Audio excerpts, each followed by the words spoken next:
Grow your private wealth during public turmoil. Did I cherry pick those current events just because the show was called Grow Your Private Wealth During Public Turmoil? I did not. Pull up any news site and just look at the news. If it's not entertainment news or political news, but even political news, with regards to the stimulus and all this other stuff, it's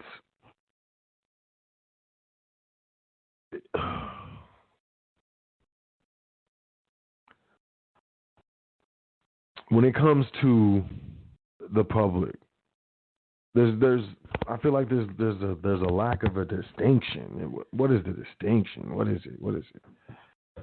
Oh man, there's a lack of a distinction with regards to how we view the public. I understand. I used to do it too. We view ourselves as part of the public. How is there a distinction between me and the public? I grew up in the public. I went to public school, got a public education. I work a public job. I work in the public. I go outside my house and go to work. What do you mean, the public? That's close. That's close to what I mean. But what I really mean is, for example, there is a large controversy right now that I've seen. And I've seen evidence of it on social media. I've seen evidence of it in real life. There's a large controversy with regards to wearing masks in the public. People don't, with the rights, don't have to wear a mask. And there's like this American Disabilities Act. It gets really deep. It's funny, but it's really sad.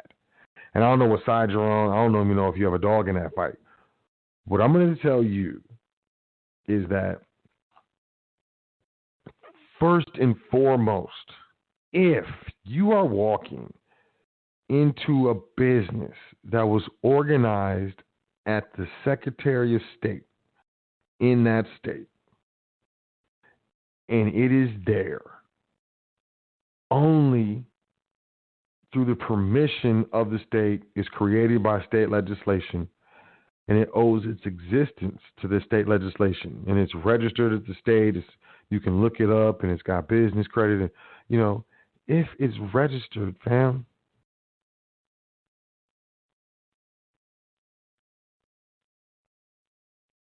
it has to deal with these executive orders.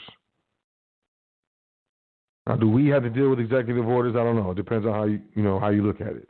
But bottom line,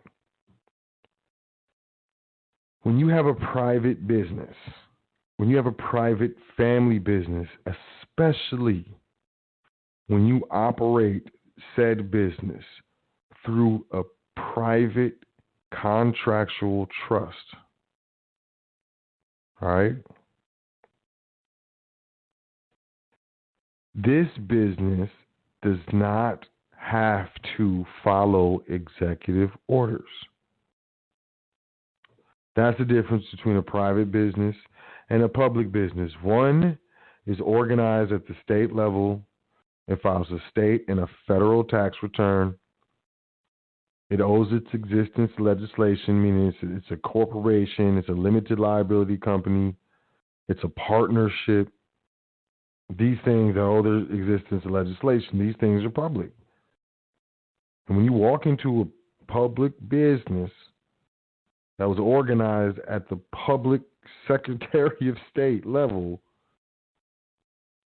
it is a constructive agreement. A lot of people say it's a constructive trust.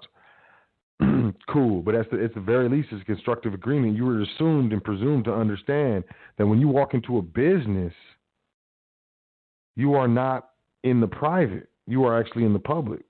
And that business must follow state law.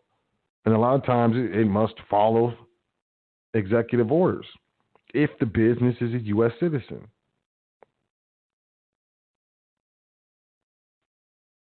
So that's one. Now, if you want to talk about shutdown orders and stuff like that, that's a tricky area. And I just want to digress real quick. I don't give legal advice. I'm not an attorney. I'm not a lawyer. You know what I'm saying? I can't give legal advice. So if you're looking for legal advice or anything like that, you're going to have to find, a qualified attorney or lawyer because, that's not happening over here. So what am I saying?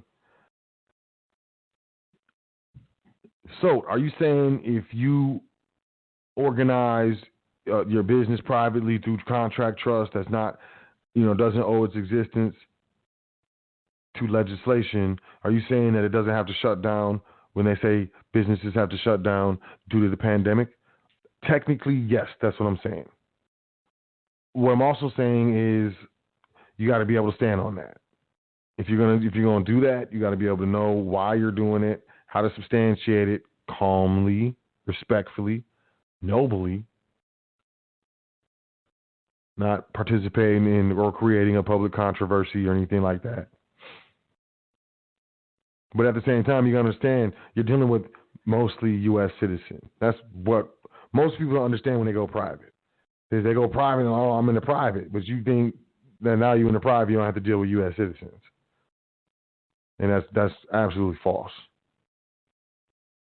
It just becomes more acute. Your awareness of dealing with these U.S. citizens become more acute. So U.S. citizens, if they're told to stay home and all the businesses are closed, they're going to listen. So whether your business is private and it's open or not, in this specific case, there's not much that you can do about this. But then there's other areas of private wealth that can take care of such a thing as what we would call an economic shutdown, because that's what happened. Is what some people are still dealing with. It is what it is. But overall, that describes ultimately. Now, once again, we're dealing through some historical stuff right now.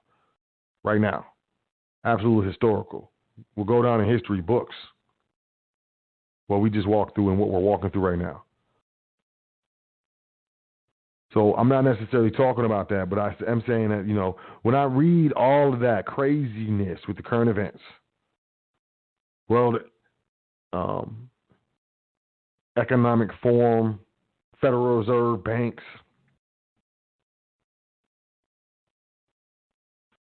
different analysts, different publications, and we're talking about the stock market dropping and doing this and hopes and dreams, and this is why this is happening, and these people saying this, and there's a possibility of that. And then I read one article where they're talking about, well, while you're talking all this crazy stuff, gold is increasing in value. I'm saying something. And that's what I'm going to start off right there. Grow your wealth privately during public turmoil. Hands down.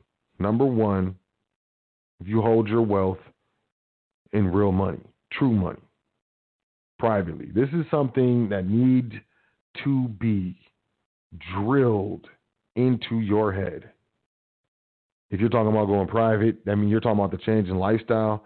And if you're talking about changing your lifestyle, you understand that you have to change the things that you do every day to change your lifestyle. And as such, holding wealth in real money is foundational when it comes to growing private wealth during public turmoil. All this stuff going on, gold, silver, increasing. Yeah, I mean, the paper price, the paper market price that you see when you pull up the, quote, price of gold and silver may fluctuate and go up and down. But, man, walk into a dealer and see if they're honoring that paper price, that spot price that you're seeing. Straight up. I want you to go check it out. When it comes to nominal inflation on currency, when you're dealing with nominal increase in value, you're talking about true money. And wealth is held in tangible form. Wealth, true wealth, is always held in tangible forms. You gotta understand what the word tangible means. You gotta understand what the word intangible means. But look, if you look at the trend of gold, pretty much, man, look, just go back to 2008, 2009, and look at the price of gold from 2009, 2010 to 2020, October. I don't care what you're talking about. I don't care what you're talking about. You want to really trip out? Look at the price of rhodium in 2009 and the price of rhodium right now.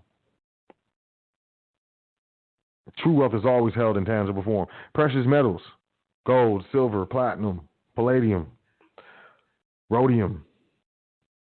You're not spending money when you acquire precious metals privately for your estate. You're not spending money. You're exchanging currency for true money. Let me tell you something. It's just very difficult to convert gold and silver and platinum and palladium into currency once you have it. It's very difficult. But that's number one. Precious metals. Look, gold, silver, number one. I would say silver number one, gold number two. And then platinum, palladium, and then rhodium. Grow your private wealth during public turmoil. The next one I'm going to say, a lot of y'all are going to be like, what? And a lot of y'all are going to be like, yeah, I knew he was going to say this. Life insurance policies, man. It's crazy. You know, 10 years ago, look, even 7 years ago, maybe not 7 years ago, but 10 years ago for sure. If you were like, yo, so you're going to get a life insurance policy and it's going to change your life financially. I'd be like, man, what are you talking about? What are you talking about? Life insurance policy? What am I getting a life insurance policy for? I wouldn't have got it. And I'm sure everyone or most of y'all listening, you hear me say, you know, how do you grow your private wealth during a public turmoil? And this man just said life insurance, man. This dude's old. How old is this dude? Like in the 60s over here talking about life insurance and stuff. What's wrong with this guy? You don't understand. You want to change your lifestyle? You got to do things different. I'm telling you. You have to do different things. And one of the changes you got to make is you need to get life insurance. Absolutely right now. Absolutely right now. And if you up there in age, you know, 60 and above or whatever, get it on someone in your family. Get it on someone younger. You can still be the owner and the beneficiary. You know, put it in the family trust. Owner and beneficiary. Family trust. Don't matter who's his own. Why? There's a specific component of specific types of life insurance policies. Whole life, WHOLE, life insurance policies that allow you to access cash value in a policy. I mean, I can get deeper. I can get way deeper. And you know what? I should do a show on this stuff. But I don't sell life insurance. You know what I mean? Like, I definitely know a couple people that I know they know what they're doing and set people up, but I don't sell life insurance. I just understand how beneficial they are to a private estate.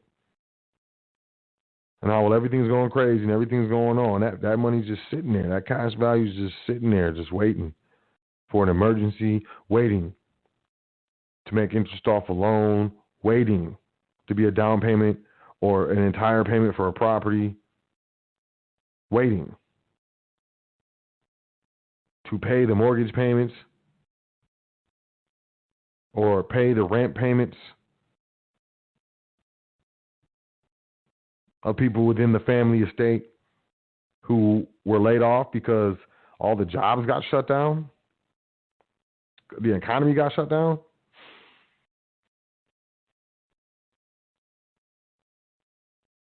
I'm telling you, number one, precious metals. Number two, life insurance policies, whole life insurance policies. I'm telling you. And then there's a death benefit, right? So it perpetuates generational wealth. We all guaranteed to pass, all of us. And if the beneficiary is the family trust, and you wonder why the rich get richer. How do the rich get richer? I'm telling y'all right now. Fundamental principles of how this works.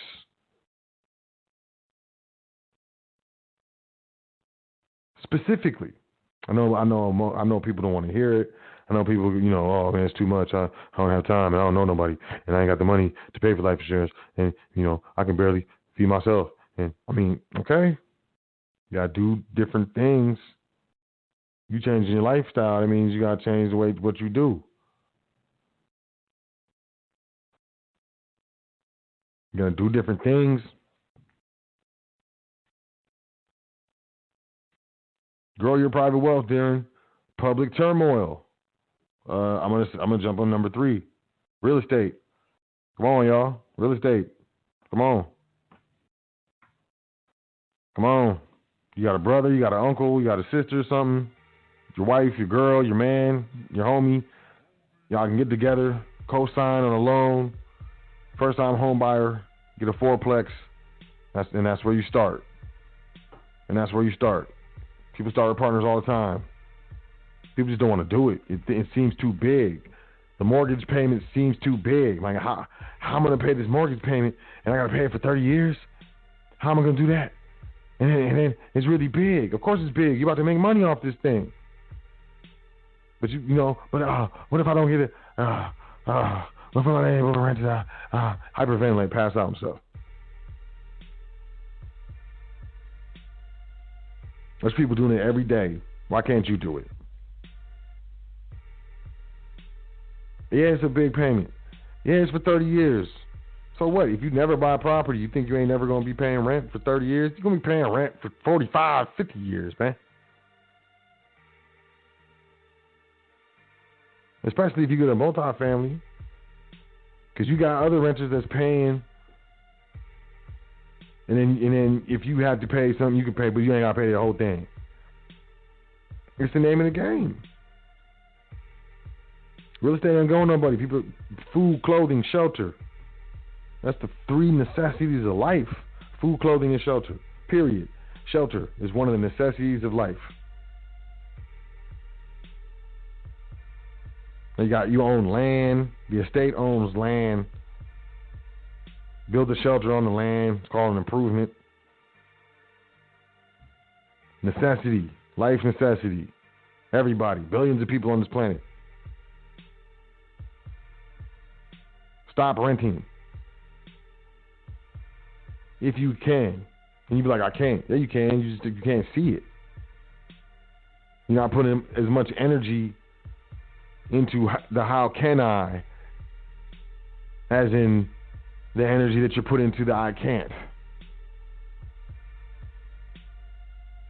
Now, you got to watch out for tops of the market. When real estate is high on the value spectrum, the value scale, which is, I think, what we're in right now, it may get a little more, overvalued. If you got the bread, you got the wherewithal, if the numbers make sense when you do your numbers, especially if you're doing multifamilies, it really don't matter what you grab it for. If you can make the numbers work. But, single families, I try to stay away from them joints. And some people start off with single families and they make their bread, but I just don't. I try to stay away from them joints, at least at first. But we're going to be entering a downturn pretty soon here in the real estate, from what I'm seeing. And it's going to be time to be grabbing, if you can, get your estate hands on some real estate.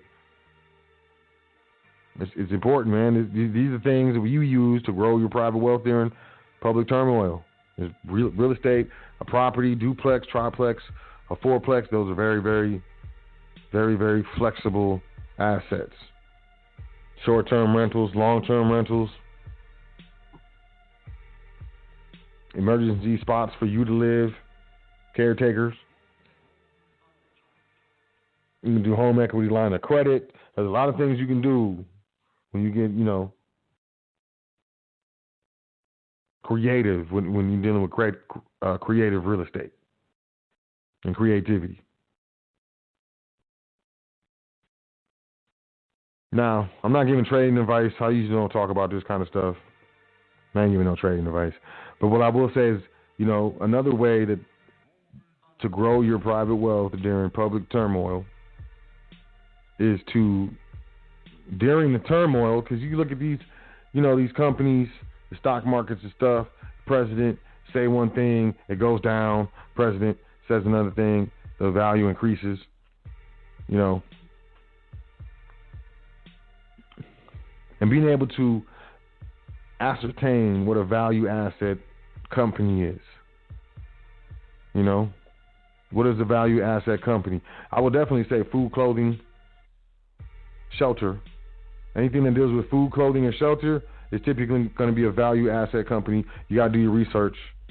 You know, you can't just be grabbing stuff and grabbing in the hope and pray and stuff. There's traders out here. You know, I know a couple traders. Actually, one of the traders is teaching me. One of the trustees is just a trader.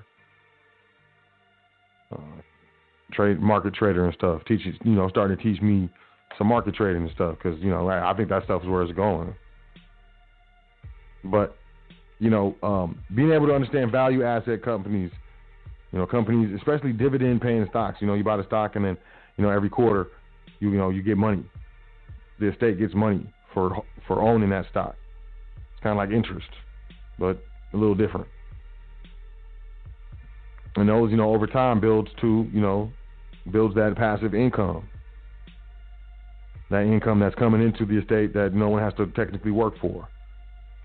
But, you know, I would just say, you know, hey, you know, I think, you know, what I'm doing right now is looking at, you know, especially precious metals, mining companies, and there's a lot of them. You got to be careful, you know, you got to know what you're doing. Different recycling companies. You know, I just, you know, kind of looking at where the trend is going.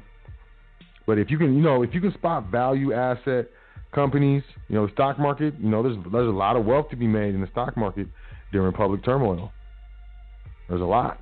These traders, they make money on the market when the value of the market's increasing. They make money on these markets when the value of the market is decreasing.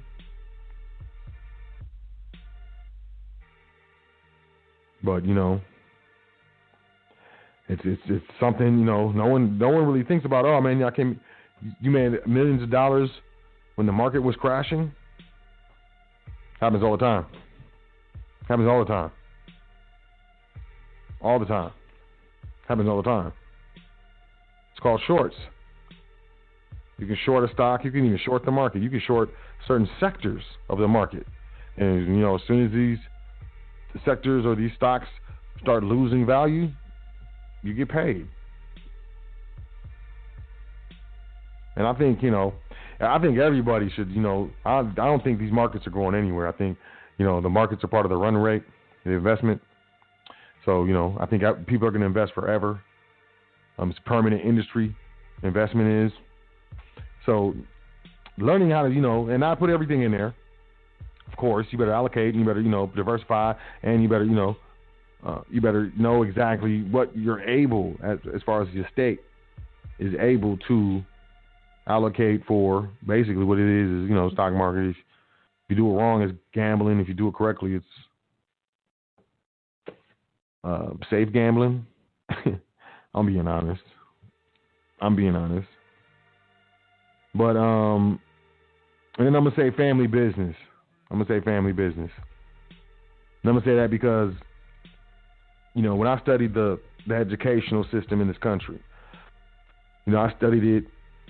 I went back to the early 1900s. I went back. You know, I was appalled when I saw that, you know, Rockefellers endowed so many colleges and universities and hospitals. I was really shook when I learned that the Rockefellers endowed Spelman College, Morehouse College. Historically black colleges, or so-called black colleges, were funded by the Rockefellers. And just not that, you know, the Board of Education, which later became, the General Education Board, which later became the Board of Education, you know, were heavily funded by, you know, wealthy families and individuals. And over time, the educational system didn't start off too bad. I'm gonna tell you the truth. It didn't start off too bad. And it was heavily private. And the Catholic Church was probably the biggest private educator in the United States, or in America, however you want to look at it. And, you know, the educational system wasn't that bad, you know, it really wasn't that bad, you know, especially compared to today. But what was known as trade schools, were very large, very big. And I would challenge you to find a trade school today in 2020. And what trade school is, it taught people trades. Taught people how to do a specific trade. Carpentry, metalworking, whatever it is, they can go out and do what they learned and add value with a quality good in their community to generate, income off of that value added product or that product that adds the value.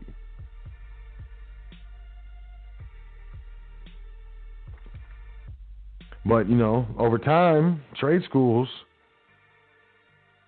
fell out of the school systems, and I don't think that was on accident. I think it was on purpose. Actually, I know it was on purpose. And I know there were a lot of things that were done in the public on purpose to dumb down the public. With the less you know, the easier you are controlled. And the more directions you'll follow, and the easier you will give up your labor. Look, we got about 60 seconds left in the broadcast. You want to call in? You better do so. The call-in number is 563-999-3625. 563-999-3625 is weird. It's a new call-in number. The other one doesn't work. But yeah, it's easier to get you to relinquish your labor, especially at a very cheap rate. And they bring you in and they train you. Oh, we train you for free. In this corporation, we train you to do some mundane thing that, a lot of people know how to do, but it really doesn't produce any good or service on its own. Where trade schools wasn't that deal. Couldn't do that with a trade school. You learn trade in trade school. The whole trade. Yeah, you have to learn how to do the accounting. Maybe you have to learn how to, figure out how to make the bread.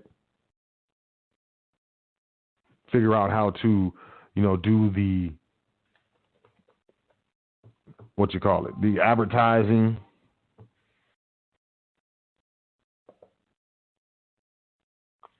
But as far as the actual trade, man, they taught you that stuff. And I would say that, growing your private wealth during public turmoil is to encourage in your private estate, in your private family, encourage the acquiring of a specific trade. In the public, go to school, get a good job, get a diploma, blah, blah, blah. That's public nonsense, in my opinion. And it's going to work for some people. And no disrespect for you if you went to school and you got a job, you got a good education. It might be a difference in what era you came up in. You might be, maybe part of the baby boomer generation where, there was such things as pensions, which don't exist today. There were such things as, the company would pay for your retirement, where that does, hey, now they transfer that responsibility to the individual worker by way of the stock market. It's called a 401k or an IRA. So it's different these days. And I'm not knocking anyone who's done it and has been successful. What I'm saying is it's getting smaller and smaller as far as those who are successful. But knowing a trade, knowing how to put carpet into a home, knowing how to plumb pipes for water and drains in a home, learning how to wire electricity, electric box, electrical outlets, knowing how to frame a house.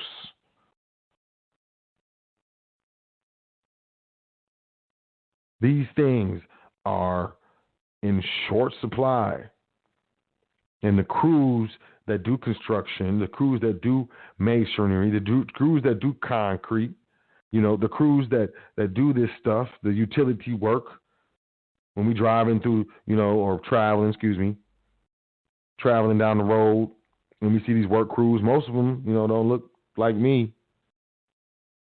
And now I see that a lot of this information and all these trades were taken out of the public educational system.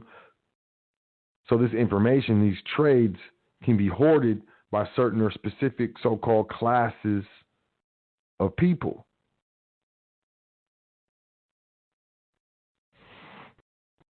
In so much as having a family trade or a family business is no longer encouraged. What's encouraged to go out on your own and make your own money at someone else's business, which I think is backwards as far as I'm concerned. But typically, when you're standing in the private, looking at the public, it looks backwards because you're looking in the mirror. And those of you who are standing on the private or are able to stand with both feet, maybe one in the private, one in the public, or however you do it, you know what I'm talking about. But whatever they do, whatever they tell you to do in the public, it's the exact opposite in the private, 9 times out of 10. And having that trade or that family trade and have a family business constructed around that family trade is how you grow your private wealth during a public turmoil. If it's a family business, it's a family establishment, a government shutdown isn't going to affect a family business in the same manner it's going to affect a public business. Employees want their money. Family members understand, okay, yeah, they shut us down. We're going to need to stick together. You know what I mean? Pull up our bootstraps. All of us get out here. We probably ain't going to get paid right away, but we need to make sure this family business stays afloat. That's a different mind state.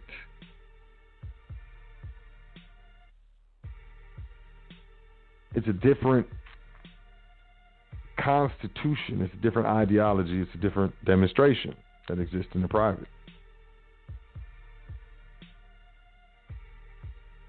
And sure, yeah, we'll take some paycheck protection. We'll take some economic disaster. But if we didn't have the economic disaster, we would still figure this out. And yeah, there's situations where, you know, some family businesses are going to have to pivot. Some family businesses are going to have to go out of business and reopen with a different good or service underlying that business. And that's just changing with the times. The only thing that changes, the only thing that stays the same is change. We know that. But these principles are lost. And the reason why the public wants you so bad because they want your energy. They want your energy until you're 65 or something, then you can retire. When you're old and stuff. If you don't get fired before then for some pre-existing condition or being written up or whatever, if you make it. Whereas I truly look at it as, the first in line, first in time and first in line when it comes to my labor is my family. Not the public, not a public company, not a public corporation. The 9 to 5 stuff, that's 8 hours a day. You sleep 8 hours, you work 8 hours. If you drive for 8 hours, you go to the store, you run some errands. That means my family's getting the low end of the stick. That's just the way I look at it. I'm private oriented. I never really enjoyed working for a job or for a company. Never. There were certain jobs I was good at and excelled at, but I never enjoyed it. I never enjoyed it. It was never for me. I never enjoyed waking up at the same time every day to go to work when I knew that I didn't have to wake up at the same time every day and go to work to do the job that I was doing. What time I woke up was pretty much arbitrary, and the matter of fact that I got to wake up so early is very upsetting. Well, I've kind of always been like this, and now I see why. But I think this is the way to go, and not everybody, not all families to get along. Not all family businesses are for every family member, and there's going to be family members who go into the public or they go start their own thing, and that's cool. That's fine. But overall, there needs to be a place where a family member who didn't participate in the public and go to public school and doesn't, and if they want some currency, they want to be able to support themselves, they should have a place where they can go and get a, quote, job and not have to go through all types of rigorous requirements and interviews and stuff like that because they were born into a family that had a family business and looks at them and interviews them with regards to the content of their character, with regards to their bloodline, and with regards to capabilities because you're dealing with people who, typically have known you your whole life.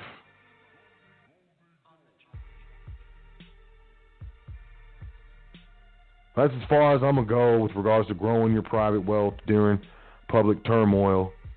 I think if you saw the name of the show in the email blast and you thought about it, you probably understood where this was going off top. It doesn't matter what's going on in the public. It really doesn't. Of course, a pandemic shutdown does have effects.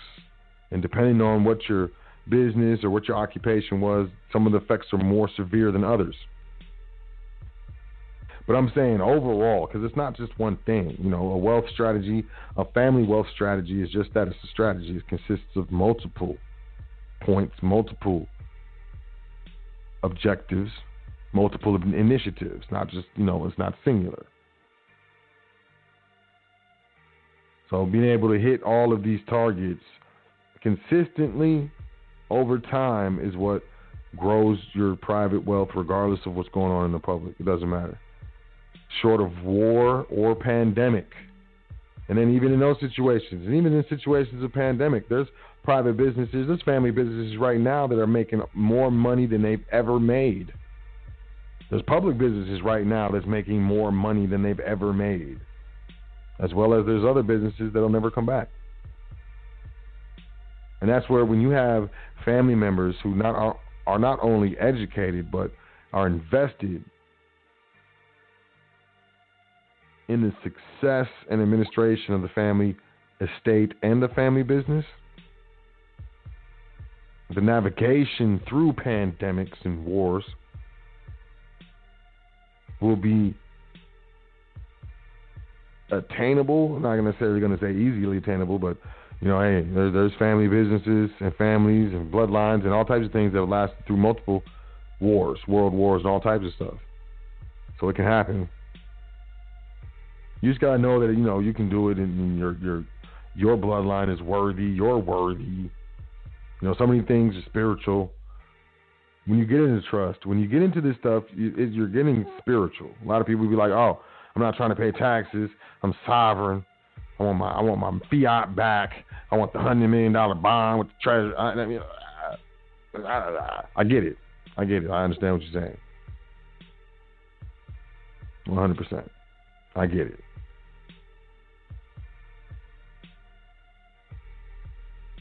But what you don't understand is that while that is your desire, and that's where, the phrase, be careful what you wish for, with that desire will bring you into a spiritual conflict. Definitely will. Please believe me. That desire for success and for that money, it will definitely bring you into a spiritual conflict. Please believe me. That desire for that security and that safety will bring you into a spiritual conflict, an emotional conflict. You will be fighting with yourself. And a lot of times we fight with ourselves, we don't even know it. We don't even realize it. We don't even understand what's going on. But what you desire, especially the deep things that you desire, the closer you get, the more of a spiritual conflict you're going to be in. Same thing comes with building your private estate. Same thing comes with not paying taxes and trying to be something and do things that others most don't do. If you want to live how others can't, you have to do what others do not. Powerful. Something to think about. Growing your private wealth during public turmoil is not hard. It's just people, it's clickbait, man. People be out here like, oh, follow me and take my course and my 46,000 page book. I'm not talking mess about anybody. You got to read books. You got to take courses. You got to invest in your private education. I'm just saying, it's, when you use your critical thinking skills, it's not difficult to ascertain what's really going on and how to do these things. How to moonwalk so easily or apparently. And these fools can't even walk. You know, that's what I'm talking about. So, precious metals, you got to know what real money is, man. Life insurance, you're playing yourself. You need to just trust me. How about that? Stop it. Just stop it. Just stop it. Trust me. Whole life insurance. You want to know who? I got a guy, he'll plug you. I got a sister, she'll plug you. You know, you email me, admin@welcometothefoundation.com. Say, so, you know, who's your peeps with the life insurance? I'll send it over to you. No charge, no, I don't care, man. I'll just send it straight over to you. Just call them, you know, hit them up, say, hey, Sot sent me. Sot L from High Frequency Radio Network, from the foundation. Sot L from the foundation, from High Frequency Radio Network. You probably just say Sot L. They'll know what you're talking about. It's a very unique name. Secret of truth.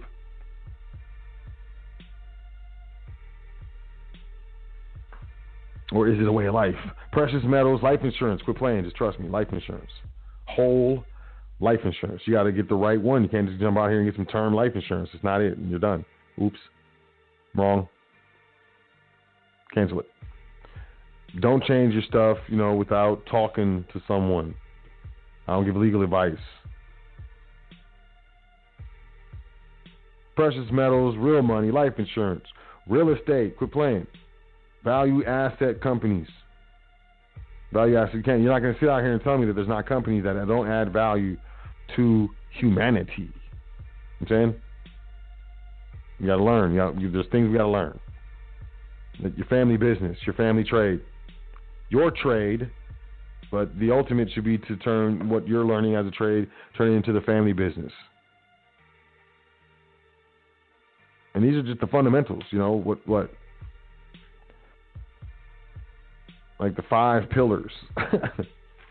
Say the five pillars of how to grow your private wealth during the public turmoil. I'm being serious too, man. There's people who are right now are not having problems with money. Not having problems, you know, as the price of food inflates. Costs more money to get the same thing. Go get an onion. And then if you can find the receipt from a year and a half ago, how much did you pay for the same onion? Food, look, it's inflating. But deflation is happening at the same time. I want you to jump online right now and look at the prices of, the Bellagio in Las Vegas to stay in the hotel. Go see how much that is. It's super duper cheap, fam. Crazy cheap. It's called deflation. Certain prices are deflating.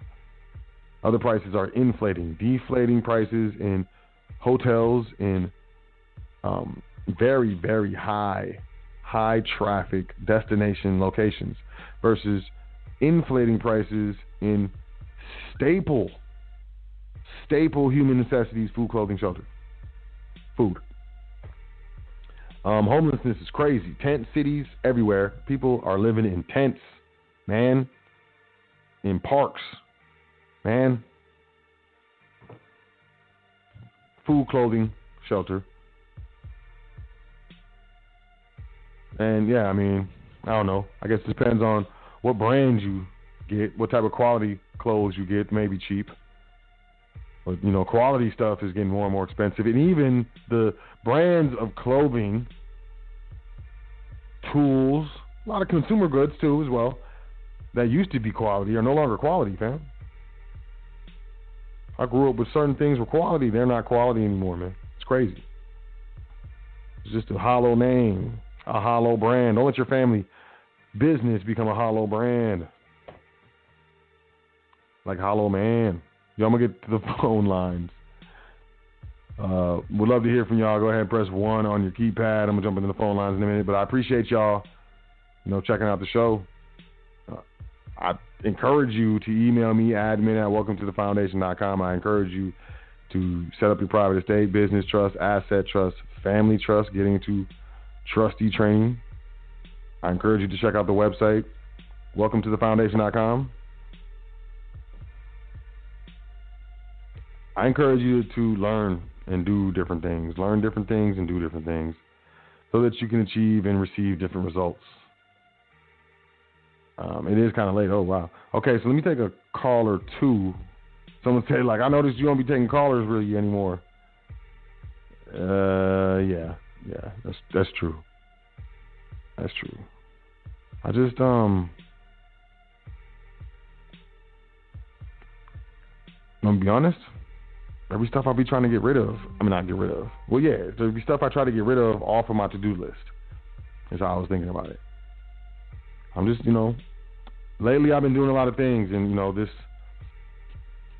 the pandemic and what's been going on has really caused people and their businesses to demand a lot of my time lately, and I got a lot of stuff going on, and transitioning things, in the public as well, as well as in the private. So I'm gonna take a call, maybe two. I'm gonna take this first. I think this is Daryl from Brownsville, 718-8092. Peace. What's the name? Where you calling from?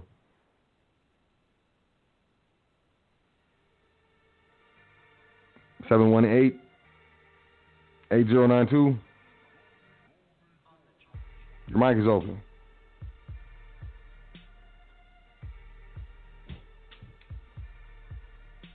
Oh, man. See? This is why I don't be taking calls as well. This stuff be 718. Hit your mute button. See the thing spinning. Man.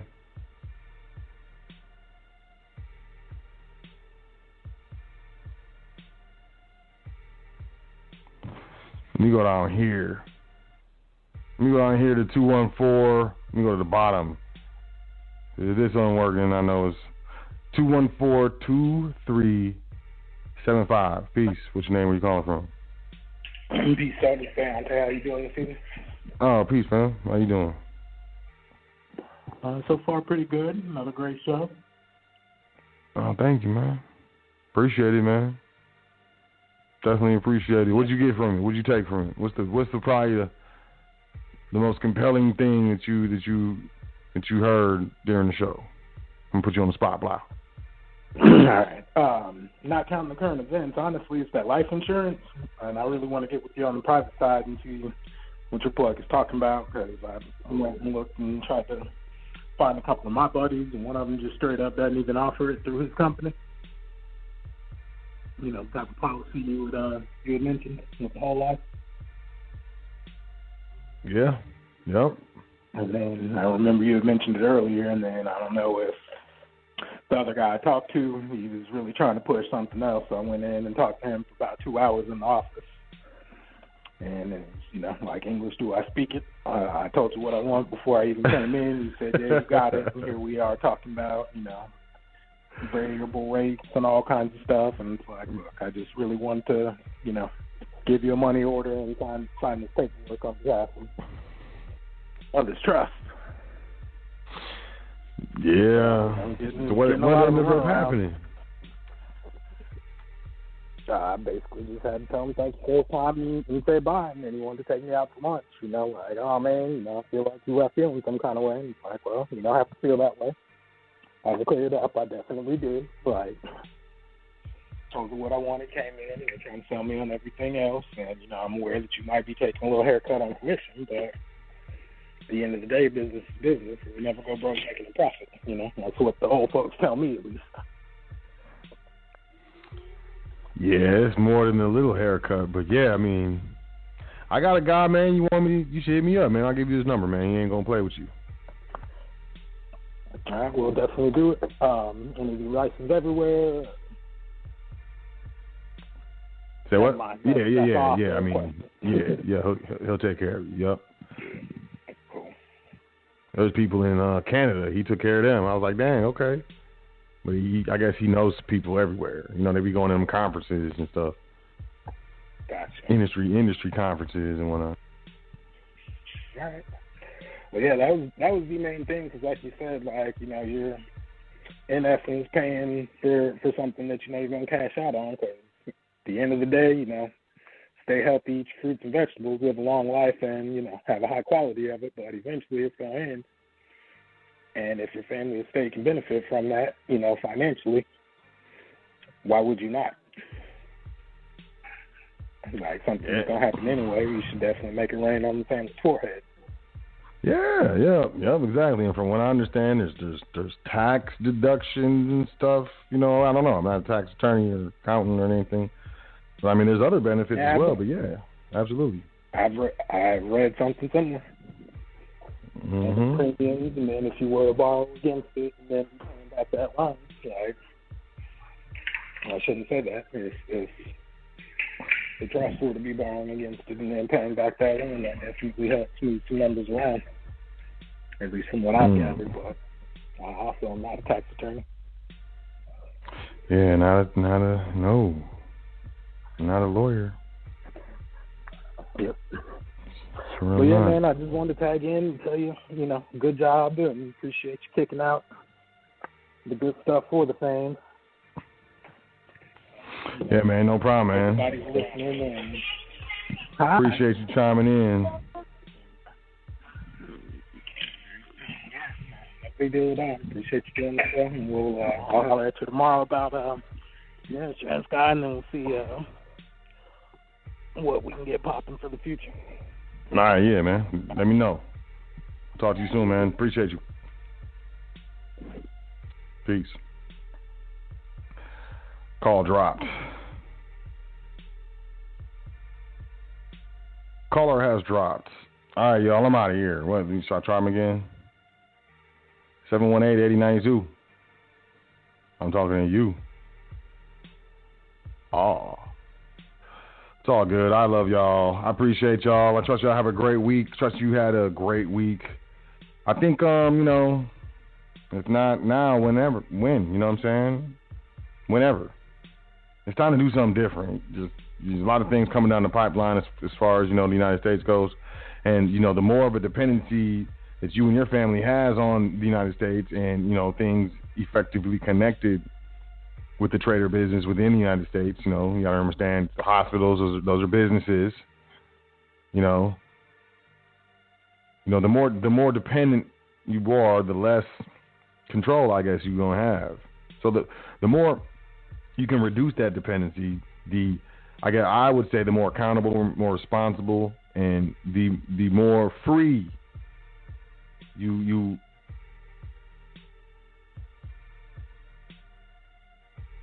freedom, the more of a free situation you create for your family and yourself is to reduce those dependencies. And, you can grow your private wealth during any type of situation that's going on in the United States. And a lot of times, you go there bad, you can make money in the United States. You just got to know what you're doing. But ultimately, you got to understand that you don't, the end all and be all is not the United States. And, we got to understand that we need to be independent. Our families must be independent and self-sufficient regardless of the United States. And with that in mind, that's why I did this show, Grow Your Private Wealth During Public Turmoil, because it's important. It's important to introduce the idea that it can happen, that we can even do it, as well as to explain how it's being done. And these things, these things are long-term things. There's no such thing as a quick fix. No such thing. You can go scratch and win the lottery, but you don't know money, you don't know commerce. You're going to be broke. You're going to be in a lot more debt than you are today within 3 to 4 years. And you may think that lottery winning is a quick fix, but it's not. It's a quick way to show you how there's so many things that are broken in the way that you think and the way that you do things. We need to change the way we think and the way we do things. And I trust that this show assists and helps to enable you and those that you care about to change the way you think, change the things you do, so that you can ultimately, majorly, and specifically benefit yourself and your family first before you benefit any body in the public. And, I appreciate y'all checking out the show and just, like I said, using this time to invest in your private education. I invite you to check out www.welcometothefoundation.com. Sign up for the email list, check out the social media pages, make a donation, book a consultation. Foundation Trust Series, Passport, No Social, Foundation Trust Primer. And if you're interested in trustee training, email me, admin@welcometothefoundation.com. I trust that y'all have a great week, that you enjoy yourself, that you begin to forgive and take care of yourself better, as well as make sure that you say 10 things that you are thankful for before you go to sleep tonight and every night. And I will catch you here next week, same time, same code, crazy, dope network, high frequency radio network. And my name is Sot L of the Foundation. I want to say thank you. I want to say I love you. I believe in you. And I want to say peace. Enjoy yourself. And definitely take care of yourself. Peace to the guys. Doing this thing all the way live. High frequency radio.